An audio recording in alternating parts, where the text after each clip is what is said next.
ಜೈ ಹಿಂದ್ ಸ್ನೇಹಿತರೆ, ಇವತ್ತಿನ ವಿಡಿಯೋದಲ್ಲಿ ಪ್ರಾಚೀನ ಭಾರತದ ಇತಿಹಾಸದ one of the important chapter Vedic period. ಇದೊಂದೇ ವಿಡಿಯೋದಲ್ಲಿ ನಿಮಗೆ ವೇದಗಳ ಕಾಲದ ಸಂಪೂರ್ಣ ಮಾಹಿತಿಯನ್ನು ಪ್ರಶ್ನೋತ್ತರಗಳ ಮೂಲಕ ನೀಡ್ತಾ ಹೋಗ್ತೀವಿ. ಸೊ ವಿಡಿಯೋವನ್ನು ಸ್ಕಿಪ್ ಮಾಡದೆ ನೋಡಿ, ಪ್ರತಿ ಪ್ರಶ್ನೆ ಕೂಡ ಇಂಪಾರ್ಟೆಂಟ್ ಇದೆ. ಮತ್ತು ನಮ್ಮ ಚಾನಲ್ ಮೊದಲ ಬಾರಿಗೆ ನೋಡ್ತಾ ಇದ್ರೆ ಸಬ್ಸ್ಕ್ರೈಬ್ ಮಾಡೋಕ್ಕೆ ಮರಿಬೇಡಿ ಅಂತ ಹೇಳ್ತಾ ಸೆಷನ್ ಸ್ಟಾರ್ಟ್ ಮಾಡ್ತಿದ್ದೀವಿ. ಮೊದಲ ಪ್ರಶ್ನೆ ಈ ರೀತಿ ಇದೆ: ಯಾವ ವೇದವು ವೇದಗಳಲ್ಲಿ ಅತ್ಯಂತ ಪ್ರಾಚೀನ ವೇದವಾಗಿದೆ? ಸರಿಯಾದ ಉತ್ತರ option B, option C, Rigveda. Rigveda ಅತ್ಯಂತ ಪ್ರಾಚೀನವಾದ ವೇದವಾಗಿದೆ. ವೇದಗಳ ಕಾಲಾನುಕ್ರಮಣಿಕೆ ಈ ರೀತಿ ಇದೆ: ಮೊದಲಿಗೆ ಋಗ್ವೇದ, ಅನಂತರ ಯಜುರ್ವೇದ, ಋಗ್ವೇದ, ಯಜುರ್ವೇದ, ಮೂರನೇದು ಸಾಮವೇದ, ನಾಲ್ಕನೇದು ಅಥರ್ವಣ ವೇದ. ಋಗ್ವೇದ, ಯಜುರ್ವೇದ, ಸಾಮವೇದ, ಅಥರ್ವಣ ವೇದ ಈ ರೀತಿ ಇದೆ. ಋಗ್ವೇದದ ಬಗ್ಗೆ ಹೇಳೋದಾದ್ರೆ, ಋಗ್ವೇದ ಇದರಲ್ಲಿ 1028 ಸಂಸ್ಕೃತ ಶ್ಲೋಕಗಳಿವೆ. 1028 ಸಂಸ್ಕೃತ ಶ್ಲೋಕಗಳು ಇರುವಂಥದ್ದು ಋಗ್ವೇದದಲ್ಲಿ. ಇದನ್ನು ಒಟ್ಟು 10,600 ವರ್ಸಸ್ ಇದೆ ಅಂತ ಹೇಳ್ತಾರೆ. ಮತ್ತು ಈ 10,600 ವರ್ಸಸ್ಗಳನ್ನು 10 ವಾಲ್ಯೂಮ್ಗಳಲ್ಲಿ 10 ಭಾಗಗಳಲ್ಲಿ ವಿಂಗಡಿಸಲಾಗಿದೆ. ಈ ಭಾಗಗಳನ್ನು ಬಹಳ ಪ್ರಮುಖವಾಗಿ ಮಂಡಲಗಳು ಅಂತ ಕರೀತಾರೆ. ಮಂಡಲಗಳು ಅಂತ ಕರೀತಾರೆ. ಸೊ ಋಗ್ವೇದದಲ್ಲಿ ಬಳಕೆಯಾಗಿರುವಂತಹ ಒಂದು ಲಿಪಿ ಏನಿದೆಯಲ್ಲ, ಇದನ್ನ ಇಂಡೋ ಯುರೋಪಿಯನ್ ಕಾಲದ ಪ್ರಾಚೀನ ಲಿಪಿ ಅಂತ ಕರೀತಾರೆ. ವೈದಿಕ ಸಾಹಿತ್ಯವನ್ನ ಈ ರೀತಿ ಕರೀತಾರೆ. ಸರಿಯಾದ ಉತ್ತರ ಶ್ರುತಿ ಅಂತ ಕರೀತಾರೆ. ವೈದಿಕ ಸಾಹಿತ್ಯಕ್ಕೆ ಒಂದು ಹೆಸರಿದೆ, ಅದರ ಹೆಸರು ಶ್ರುತಿ. ಯಾವ ವೇದವು ಮಾನವನ ದೈನಂದಿನ ಜೀವನದ ಆಚಾರ ವಿಚಾರಗಳ ಕುರಿತಾಗಿ ಇರುವಂಥದ್ದು? ಸರಿಯಾದ ಉತ್ತರ ಅಥರ್ವಣ ವೇದ. ಅಥರ್ವಣ ವೇದ ಮನುಷ್ಯ ದಿನನಿತ್ಯ ಜೀವನದಲ್ಲಿ ಯಾವ ರೀತಿ ಇರಬೇಕು, ದೈನಂದಿನ ಆಚಾರ ವಿಚಾರ ಸಂಪ್ರದಾಯ ಇವುಗಳ ಕುರಿತಾಗಿ ಇರುವಂಥದ್ದು ಅಥರ್ವಣ ವೇದದಲ್ಲಿ. ಋಗ್ವೇದದಲ್ಲಿ ಈ ಕೆಳಗಿನ ಯಾವುದನ್ನು ಅಘನ್ಯ ಅಂತ ಕರೀತಾ ಇದ್ರು? ಅಘನ್ಯ ಅಂದ್ರೆ ಹಸು ಅಂತ ಅರ್ಥ. Option C is the right answer. ವೇದಗಳ ಕಾಲದಲ್ಲಿ ಈ ಕೆಳಗಿನ ಯಾವ ದೇವರನ್ನ ಯುದ್ಧ ದೇವತೆ, ವಾರ್ ಗಾಡ್ ಅಂತ ಕರೀತಾ ಇದ್ರು? ಸರಿಯಾದ ಉತ್ತರ ಇಂದ್ರ. ಇಂದ್ರನನ್ನ god of storms and wars ಅಂತ ಕರೀತಾ ಇದ್ರು. God of storms and wars ಅಂತ ಕರೀತಾ ಇದ್ರು. God of storms and wars ಯಾರು ಕೇಳಿದ್ರೆ ಇಂದ್ರ. ಇಂದ್ರನ ಬಗೆಗೆ ಒಟ್ಟು 250 ಮಂತ್ರಗಳಿವೆ.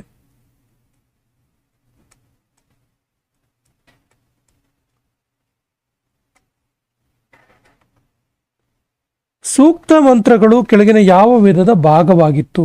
ಸೂಕ್ತಗಳು ಸರಿಯಾದ ಉತ್ತರ ಇದು ಋಗ್ವೇದದ ಭಾಗವಾಗಿತ್ತು. Option A is the right answer. ಒಟ್ಟಾರೆ ಈ ಸೂಕ್ತ ಮಂತ್ರಗಳು 3500 ವರ್ಷಗಳ ಹಿಂದೆ ರೂಪಿತವಾದುದು ಅಂತ ಹೇಳಲಾಗುತ್ತೆ.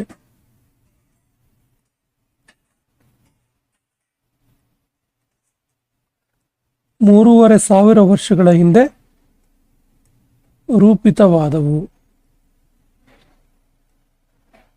ಅಂತ ಹೇಳಲಾಗುತ್ತೆ. ವೇದ ಮಂತ್ರಗಳ ಒಟ್ಟಾರೆ ಸಂಗ್ರಹವನ್ನ ಏನಂತ ಕರೀತಾರೆ? ಸರಿಯಾದ ಉತ್ತರ ಸಂಹಿತೆ ಅಂತ ಕರೀತಾರೆ. ಸಂಹಿತ ಅಥವಾ ಸಂಹಿತೆ ಅಂತ ಕರೀತಾರೆ. ವೇದ ಮಂತ್ರಗಳ ಒಟ್ಟಾರೆ ಸಂಗ್ರಹ. ಒಟ್ಟು 1028 ಸಂಸ್ಕೃತ ಶ್ಲೋಕಗಳಿವೆ.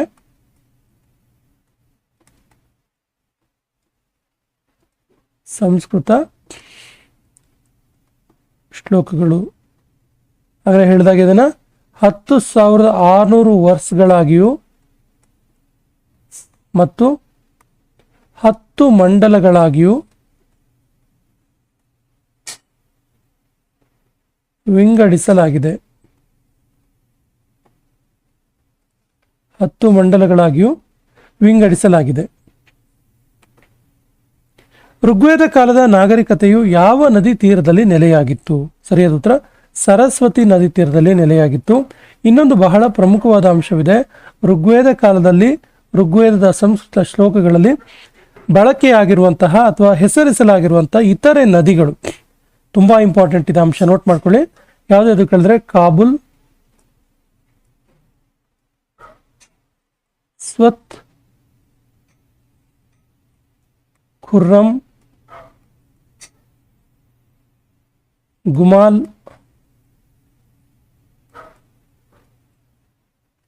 ಇಂಡಸ್,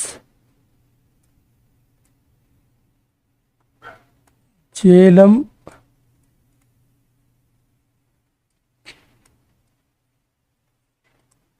ಚೆನಾಬ್, ರಾವಿ, ಬಿಯಾಸ್. ನೋಡಿ, ಕಾಬುಲ್, ಸ್ವತ್, ಖುರ್ರಂ, ಗುಮಾಲ್, ಇಂಡಸ್, ಜೇಲಂ, ಚೆನಾಬ್, ರಾವಿ ಈ ನದಿಗಳ ಹೆಸರು ಕೂಡ ಉಲ್ಲೇಖ ಇದೆ. ಇವು ಇನ್ನಿತರ ನದಿಗಳಾಗಿವೆ. ಬಹಳ ಪ್ರಮುಖವಾದ ನದಿ ಸರಸ್ವತಿ. ಉಳಿದಂತೆ ಈ ನದಿಗಳ ಹೆಸರು ಕೂಡ ಉಲ್ಲೇಖ ಇದೆ. ಪ್ರಾರಂಭದ ವೇದಗಳ ಕಾಲದಲ್ಲಿ ಯಾವ ಎರಡು ಸಭಾಗಳು ಕಂಡು ಬಂದಿದ್ದವು? ಸರಿಯಾದ ಉತ್ತರ ಸಮಿತಿ ಮತ್ತು ಸಭಾ. Option C is the right answer. ಈ ಕೆಳಗಿನ ಯಾವ ವೇದದಲ್ಲಿ ಆಯುರ್ವೇದ ಕಂಡು ಬರುತ್ತೆ? ಸರಿಯಾದ ಉತ್ತರ ಆಯುರ್ವೇದ ಕಂಡು ಬರೋದು ಋಗ್ವೇದದಲ್ಲಿ. ಋಗ್ವೇದದಲ್ಲಿ ಆಯುರ್ವೇದ ಕಂಡು ಬರುತ್ತೆ. ಋಗ್ವೇದದ ಒಂದು ಭಾಗ ಇದು ಆಯುರ್ವೇದ. ಹಾಗಾದ್ರೆ ಯಜುರ್ವೇದದಲ್ಲಿ ಏನು ಕಂಡು ಬರುತ್ತೆ? ಯಜುರ್ವೇದದಲ್ಲಿ ಧನುರ್ವೇದ ಕಂಡು ಬರುತ್ತೆ. ಸಾಮವೇದದಲ್ಲಿ ಕಂಡು ಬರುವಂಥದ್ದೇನು? ಸಾಮವೇದದಲ್ಲಿ ಗಂಧರ್ವ ವೇದ ಕಂಡು ಬರುತ್ತೆ.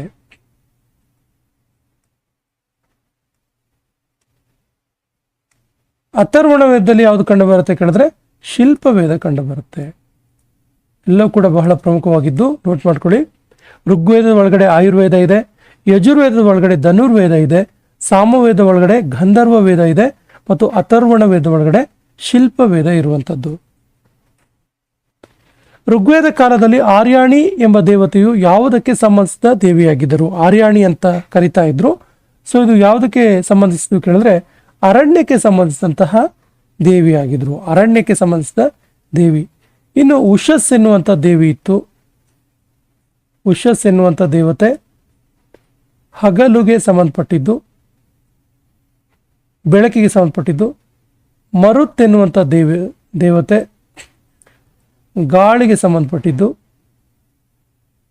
ಪೃಥ್ವಿ ಎನ್ನುವಂಥ ದೇವತೆ ಭೂಮಿಗೆ ಸಂಬಂಧಪಟ್ಟಿರುವಂಥದ್ದು. ಈ ಕೆಳಗಿನ ಯಾವುದನ್ನ ವೇದಾಂತ ಅಂತ ಕರೀತಾರೆ? ಇಂಪಾರ್ಟೆಂಟ್ ಇದೆ ಕ್ವಶನ್, ನೋಟ್ ಮಾಡ್ಕೊಳ್ಳಿ. ವೇದಾಂತ ಅಂತ ಯಾವುದನ್ನ ಕರೀತಾರೆ ಕೇಳಿದ್ರೆ ಉಪನಿಷತ್. ಉಪನಿಷತ್ತನ್ನ ವೇದಾಂತ ಅಂತ ಕರೀತಾರೆ. ಉಪನಿಷತ್ ಅಂದ್ರೆ last phase of Vedic period ಅಂತ. Last phase of Vedic period. ವೇದಗಳ ಕಾಲದ ಕೊನೆಯ ಘಟ್ಟ ಇದು, ಲಾಸ್ಟ್ ಫೇಸ್ ಇದು. ಸಾಮವೇದವು ಕೆಳಗಿನ ಯಾವುದಕ್ಕೆ ಸಂಬಂಧಿಸಿದೆ? ಸರಿಯಾದ ಉತ್ತರ ಇದು ಸಂಗೀತ ಮತ್ತು ಕಲೆ, ಮ್ಯೂಸಿಕ್ ಮತ್ತು ಆರ್ಟ್ಗೆ ಸಂಬಂಧಪಟ್ಟಿರುವಂಥದ್ದು. Music and art. ನೋಡಿ, ಇಲ್ಲಿ ಸಾಮ ಅಂದ್ರೆ ಹೆಸರಲ್ಲೇ ಇದೆ. ಸಾಮ ಅಂದ್ರೆ ಅರ್ಥ ಮೆಲೋಡೀಸ್ ಅಂತ. ಮೆಲೋಡೀಸ್ ಎನ್ನುವಂಥ ಅರ್ಥವನ್ನು ಕೊಡುತ್ತೆ. ಸಾಮವೇದದಲ್ಲಿ 1549 ಶ್ಲೋಕಗಳಿವೆ. ಸಾಮವೇದ ವಿಶೇಷವಾಗಿ ಸಂಗೀತವನ್ನ ಕುರಿತಾಗಿದ್ದು. ಯೋಗ ದರ್ಶನದ ಸಂಸ್ಥಾಪಕರು ಯಾರು? ಸರಿಯಾದ ಉತ್ತರ ಪತಂಜಲಿ. ಮಹರ್ಷಿ ಪತಂಜಲಿ ಇದಾರಲ್ಲ, ಇವರು ಯೋಗ ದರ್ಶನದ ಸಂಸ್ಥಾಪಕರು.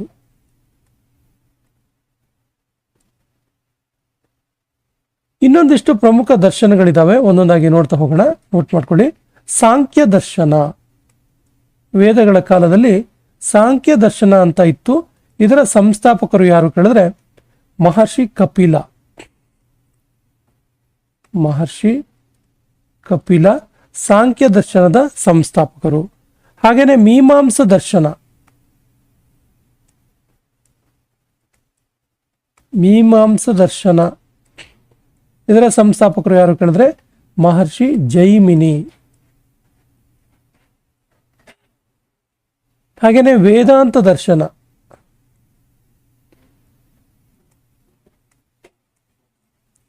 ಇದರ ಸಂಸ್ಥಾಪಕರು ಮಹರ್ಷಿ ಬಾದರಾಯಣ. ಈ ದರ್ಶನಗಳು ಕೂಡ ಇಂಪಾರ್ಟೆಂಟ್ ಆಗುತ್ತೆ. ಸಾಂಖ್ಯ ದರ್ಶನ ಕಪಿಲ ಮಹರ್ಷಿ, ಮೀಮಾಂಸ ದರ್ಶನ ಜೈಮಿನಿ ಮಹರ್ಷಿ, ವೇದಾಂತ ದರ್ಶನ ಬಾದರಾಯಣ ಮಹರ್ಷಿ ಮತ್ತು ಯೋಗ ದರ್ಶನ ಮಹರ್ಷಿ ಪತಂಜಲಿ. ಗಾಯತ್ರಿ ಮಂತ್ರವು ಕೆಳಗಿನ ಯಾವ ಒಂದು ಭಾಗದಲ್ಲಿ ವೇದಗಳ ಭಾಗದಲ್ಲಿ ಕಂಡುಬರುತ್ತೆ? ಸರಿ ಉತ್ತರ ಋಗ್ವೇದದಲ್ಲಿ ಕಂಡುಬರುವಂಥದ್ದು. ಋಗ್ವೇದದಲ್ಲಿ ಅತಿ ಹೆಚ್ಚು ಸಾರಿ ಪುನರಾವರ್ತಿಸಲಾದ ನದಿಯ ಹೆಸರೇನು? ಸರಿ ಉತ್ತರ ಇಂಡಸ್. ಸಿಂಧು ಅಥವಾ ಇಂಡಸ್.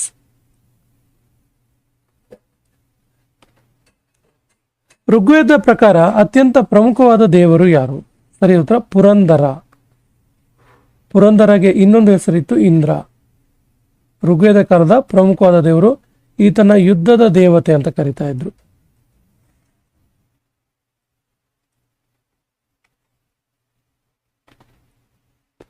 ಈ ಕೆಳಗಿನ ಯಾರನ್ನು ಗಾಡ್ ಆಫ್ ಮೆಡಿಸಿನ್ ಅಂತ ಕರೀತಾ ಇದ್ರು? God of medicine. ಸರಿ ಉತ್ತರ ಧನ್ವಂತರಿ. ಧನ್ವಂತರಿಯನ್ನ ಗಾಡ್ ಆಫ್ ಮೆಡಿಸಿನ್ ಅಂತ ಕರೀತಾ ಇದ್ರು. ಹಾಗೇನೆ ಫಾದರ್ ಆಫ್ ಸರ್ಜರಿ ಅಂತ ಯಾರನ್ನು ಕರೀತಾರೆ ಕೇಳಿದ್ರೆ, ಫಾದರ್ ಆಫ್ ಸರ್ಜರಿ ನೋಟ್ ಮಾಡ್ಕೊಳ್ಳಿ, ಸುಶ್ರುತ. ಸರ್ಜರಿ ಪಿತಾಮಹ. ವೇದಗಳ ಕಾಲದ ವೈದಿಕ ಕಾಲದ ಮುಖ್ಯ ಆಹಾರ ಪದ್ಧತಿ ಯಾವುದು? ಸರಿಯಾದ ಉತ್ತರ ಹಾಲು ಮತ್ತು ಹಾಲಿನ ಉತ್ಪನ್ನಗಳು. Option B is the right answer. ಸತ್ಯಮೇವ ಜಯತೆ ಎನ್ನುವಂತಹ ವಾಕ್ಯ ಕೆಳಗಿನ ಯಾವ ಉಪನಿಷತ್ತಿನಲ್ಲಿ ಇರುವಂಥದ್ದು? ಸರಿಯಾದ ಉತ್ತರ ಮುಂಡಕ ಉಪನಿಷತ್ತಿನಲ್ಲಿ ಇರುವಂಥದ್ದು.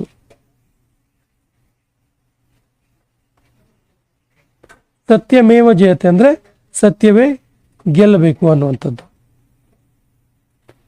ವೇದಗಳ ಕಾಲದ ಜನರಿಗೆ ಯಾವ ಬೆಳೆಯ ಪರಿಚಯ ಇರಲಿಲ್ಲ? ಸರಿಯಾದ ಉತ್ತರ ತಂಬಾಕಿನ ಪರಿಚಯ ಇರಲಿಲ್ಲ. ನೋಡಿ, ಅವರಿಗೆ ಬಾರ್ಲಿ, ಗೋಧಿ ಮತ್ತು ಅಕ್ಕಿಯ ಪರಿಚಯ ಇತ್ತು, ತಂಬಾಕಿನ ಪರಿಚಯ ಇರಲಿಲ್ಲ. ಈ ಸೆಷನ್ ಕೊನೆಯ ಪ್ರಶ್ನೆ ಈ ರೀತಿ ಇದೆ: ವೇದಗಳ ಕಾಲದ ಜನರು ಮೊದಲು ಉಪಯೋಗಿಸಿದ ಲೋಹ ಯಾವುದು? ಆಪ್ಷನ್ಸ್ ಈ ರೀತಿ ಇದೆ: ಬೆಳ್ಳಿ, ಚಿನ್ನ, ಕಬ್ಬಿಣ, ತಾಮ್ರ. ಸರಿಯಾದ ಉತ್ತರವನ್ನ ಕಮೆಂಟ್ ಬಾಕ್ಸ್ ಅಲ್ಲಿ ಕಮೆಂಟ್ ಮಾಡಿ ಮತ್ತು ನಮ್ಮ ಚಾನಲ್ ಮೊದಲ ಬಾರಿಗೆ ನೋಡ್ತಾ ಇದ್ರೆ ಸಬ್ಸ್ಕ್ರೈಬ್ ಮಾಡೋಕ್ಕೆ ಮರಿಬೇಡಿ ಅಂತ ಹೇಳ್ತಾ ಸೆಷನ್ ಕಂಪ್ಲೀಟ್ ಮಾಡ್ತಾ ಇದೀವಿ. ಜೈ ಹಿಂದ್.